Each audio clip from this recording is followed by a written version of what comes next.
Why, Merry Christmas, everybody. It's the Christmas season, and we're going to do a few things differently on the channel for the Christmas season than I have done in the past. I'm going to do Advent readings, one this Sunday, next Sunday, and all the following Sundays of Advent. So I'll be looking forward to that every Sunday. We'll do something on Advent. Today we're going to talk about hope, and we're going to look in the Old Testament at some of the messianic kind of promises, especially one specific one from Isaiah chapter 9. And then I have a couple other videos we're going to do on the Magi. We can't wait for that. This is going to be a lot of fun. Were they real people? Were they literary creations? We're going to just dive into that whole topic, talk about the differences between the birth narratives of Matthew and Luke. We're going to do a lot of that kind of stuff too. So it's going to be a fun month to be able to dial into all things Christmas and birth of Christ related. But today I want to focus in on Advent. I'm Sam, by the way. I'm a pastor. I've been a pastor for 23 years. I'm a biblical studies student, a Bible teacher. I have degrees in Bible and theology and training in all those different areas. And biblical languages and all that kind of stuff. And so welcome to my channel. If you've been journeying with me for the past couple of years, thanks so much for doing that. Really appreciate it. If you're new here, awesome. Love the fact that you're here. I would love for you to like and subscribe. It really does help the channel. I do this as a hobby. I don't do this as a living.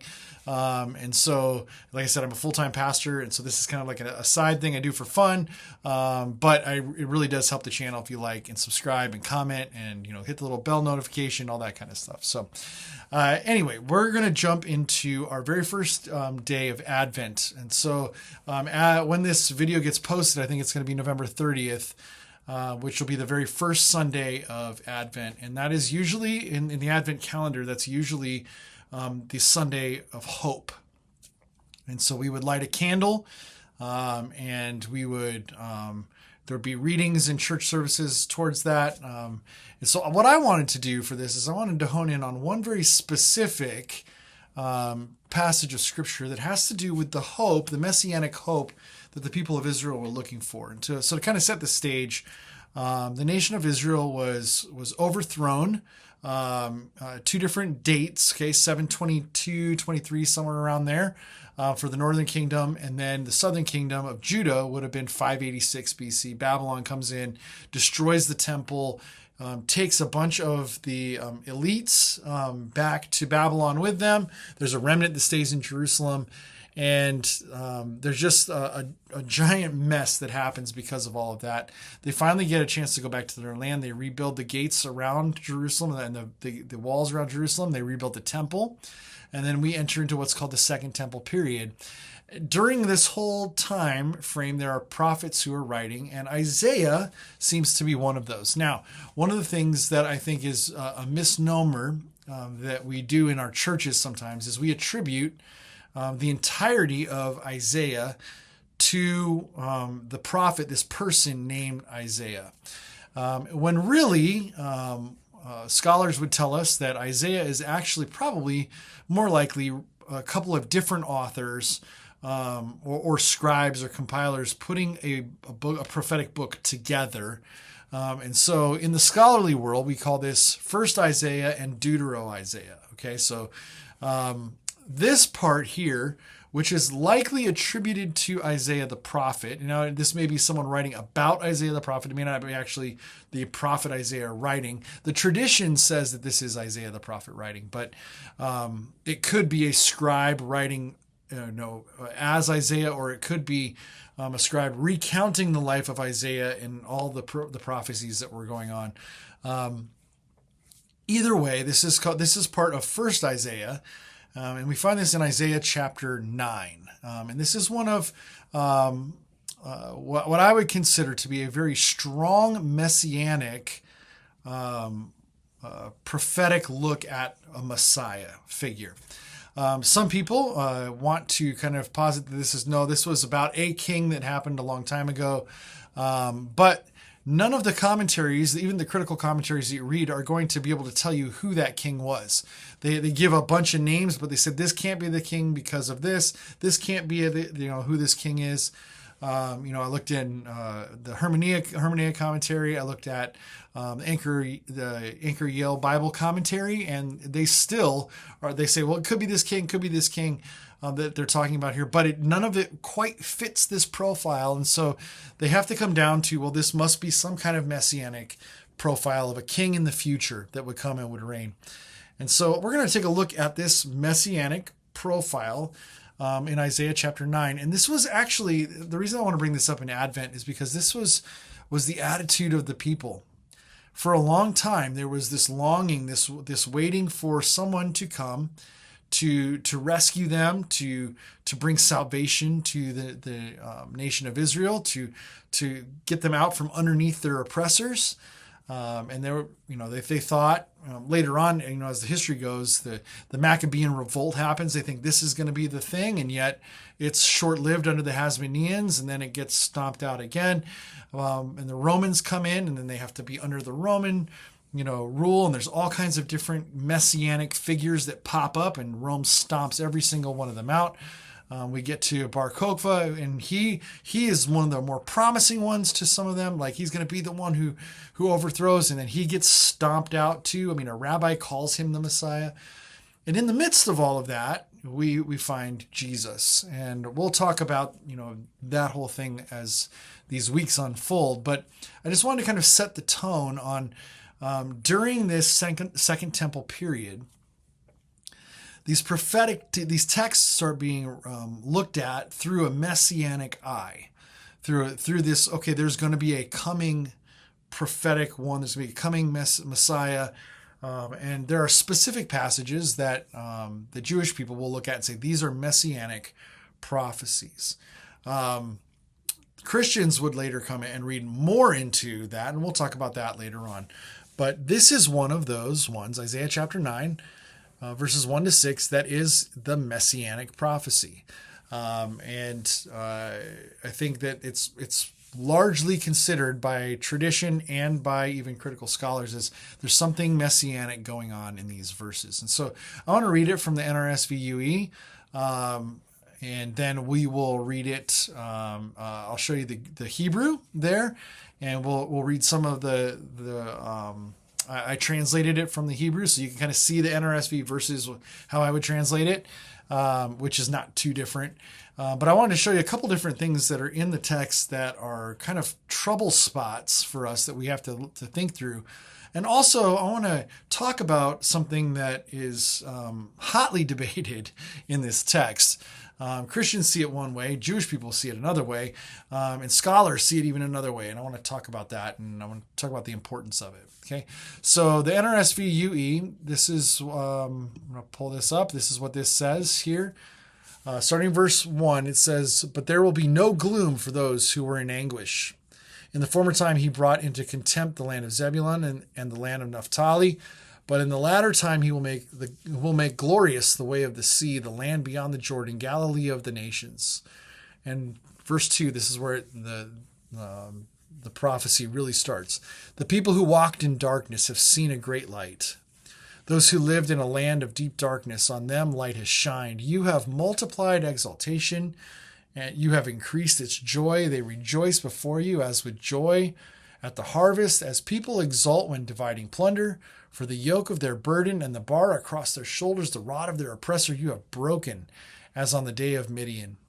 For all the boots of the trampling warriors and all the garments rolled in blood shall be burned as fuel for the fire. For a child has been born for us, a son given to us. Authority rests upon his shoulders, and he is named Wonderful Counselor, Mighty God, Everlasting Father, Prince of Peace. Great will be his authority, and there shall be endless peace for the throne of David and his kingdom. He will establish and uphold it with justice and with righteousness from this day onward and forevermore. The zeal of the Lord of hosts will do this." And so that's the NRSV UE's translation of those verses. And this is, quite literally talking about a time when a king will sit on the throne of David for forever, and he will rid Israel of their enemies and their oppression, and they will finally realize the kingdom of God here on earth under this ruler. And he will be called a few things. And it says a child will be born to us. A son is given. So they names that it's going to be, there's going to be a boy that's born, and authority will rest on his shoulders. He'll be called these 4 names that are very important: Wonderful Counselor, Mighty God. That's the one we're going to talk about. Everlasting Father, and Prince of Peace. And those are the names he is given as he rules and reigns. And he sits on the throne of David. And he will establish and uphold his kingdom with justice and with righteousness. And from this time, from the time of when he sits on the throne, onward and forevermore. And so he will be the last one sitting on the throne of David. And he says, the zeal of the Lord of hosts will do this. Now, here's the Hebrew of the text. And I'm not going to read through the Hebrew just because if you don't read Hebrew, it's just going to look like a bunch of nonsense to you. But I do want to point out a few things here, okay? So here's my translation. The people who walked in darkness have seen a great light. Those who inhabited the land in the darkness of gloom or death, a light has shined upon them. You, talking about God, have multiplied the nation and increased the joy. They rejoice before you to the joy of the harvest as people rejoice in dividing the spoil. Now notice in the Hebrew there, the section I highlighted here. There are 2 different variants going on in this text. One of them negates something, and one of them just kind of doesn't add anything to how we translate. The first one, where it says lo, and then the ka there, is with the lamed aleph and the holem on the top there, that would negate something in the sentence. Okay, and so it would have to be rendered something like you've multiplied the nation and not increased its joy, or something like that. But it's a variant, and there's 2 different versions of this. And so what seems like the best reading as the scribes would look at it, as the translators look at it, and they go, okay, we have to decide here between these 2 variants.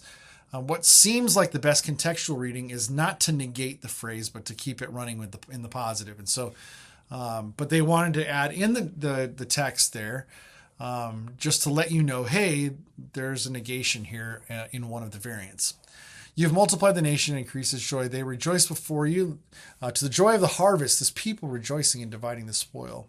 The next sentence, because the yoke of burden and the staff of his shoulder, a rod of his oppressor, you have broken, like in the day of Midian.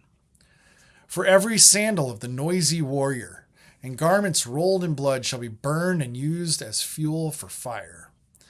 For a child is born to us, a son is given to us, and the government will be on his shoulder, and his name will be called Wonderful Advisor. I thought that was a better rendering than Counselor, Wonderful Advisor.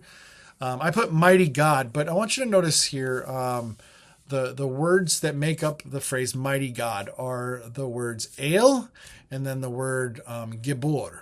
Okay, so El Gibor, which literally means El is for God. Okay, so God, and then Gibor means like mighty one or warrior. So it could literally be Mighty God, but it could also be God's mighty one. Or it could also mean something like God's mighty warrior or God's warrior. And so there's discrepancy on how to translate that. And based on your theology, you're probably going to want to translate it one way or another. And so the way that it has been translated in the Christian world for a long time is mighty God. Now, the discrepancy is, okay, so is this Messiah going to be God? Is he going to be mighty God? Or is he going to be God's mighty warrior? Or is he going to be God's mighty one?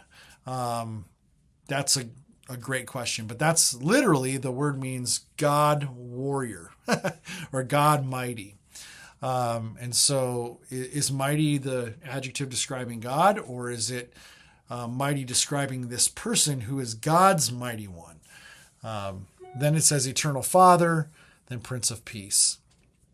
And then it goes on to say this, for the abundance. Now that highlighted phrase there, it's at the end of that part of the sentence there.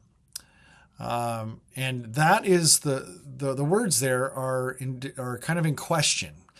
Is should for the abundance actually be there? Because if you took those out and you didn't have them there, you could actually render it of his rule and his peace, of his rule and his peace will not end.